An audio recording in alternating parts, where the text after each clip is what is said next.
How to create a group on Fiverr. Hey guys, welcome back to this YouTube channel. Today I will show you that how can you create a Fiverr group chat. So let's get started. On this process, at first you'll have to open the application Fiverr with your account.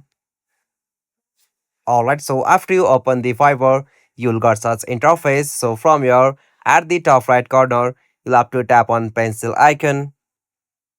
Okay, so from the section you can easily tap on the option new group or community.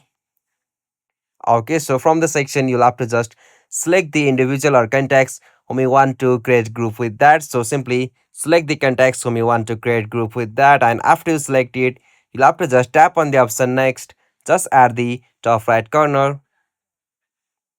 Okay, so from the group chat section you can easily add or create a new group chat name for your group chat. So simply you can easily create a name. Alright, so after you create a group chat name, you'll have to just tap on the option done just at the top right corner, and after you tap on that done option, you can easily create a Fiverr group chat from your device. Hope you found this video helpful to you, and please don't forget to subscribe our YouTube channel for more quick answer tutorial like this. Thank you for watching this video. Have a nice day.